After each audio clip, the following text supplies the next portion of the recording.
Good afternoon. I'm Lieutenant Mike Albert with the Blacksburg Police Department.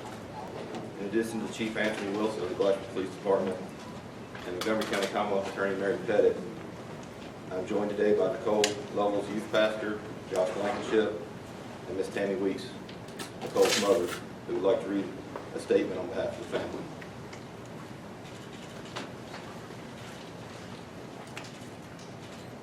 My daughter Nicole Lovell, Coley is what we call her. She was born May 3rd, 2002. Shortly thereafter, we started to notice changes with her after many tests and scans and blood work. She was diagnosed with hemangioma, a rare tumor in her liver. At the age of 10 months old, Coley received a liver transplant, fought for her life.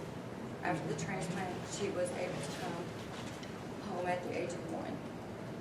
Coley tried to live a normal life up until age 4, when she was diagnosed with non-Hodgkin's lymphoma. At this point, we almost lost her for the second time. She fought once again, but after that, it wasn't enough. Coley developed acute respiratory distress syndrome, ARDS. With the ARDS, she slipped into a coma for 6 months, in which time she developed MRSA. We were advised at that time she would only had 1% chance of survival. Coley once again beat the odds, though. After 8 months in the hospital, she was released and she started to thrive. Coley had a passion for pandas, music, dancing, dreamed of being on American Idol someday. Her favorite color was blue. Nicole was a very lovable person. Nicole touched many people throughout her short life.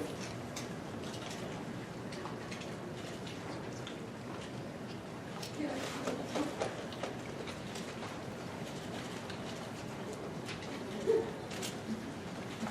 The last part here just says, our hearts still ache in sadness and secret tears still flow. What it meant to lose you, no one will ever know.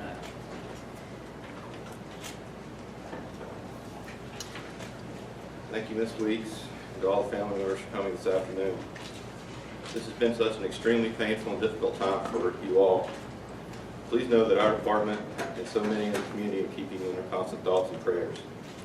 At this time, I'd like to bring Chief Anthony Wilson to the podium. Thank you, Mike. There's no mistaking the anguish this family's had to endure this week since Nicole's initial disappearance. Which is why we're asking the media to be respectful of their privacy in the coming days, especially as they prepare for Nicole's funeral. Those arrangements have been made, and we will be releasing that information to the public this afternoon. As we know, many will want to pay the respects and continue to show their support for Nicole's family during these most difficult times.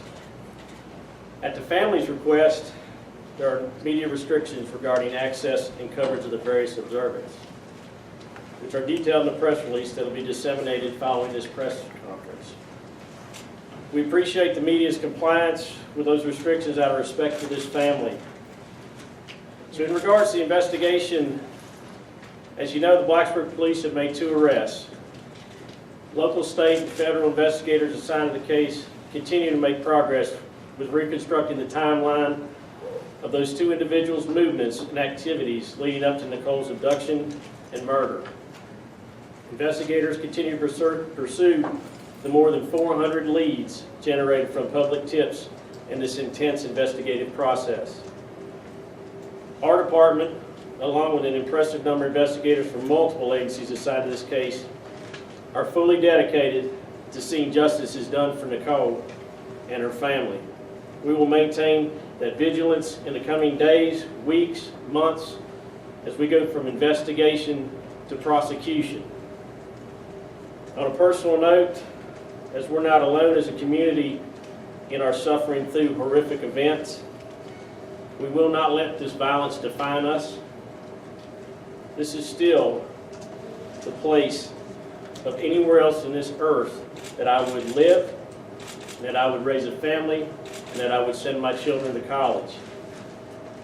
And that I'm going to turn over the podium to Commonwealth's Attorney, Mary Pettit.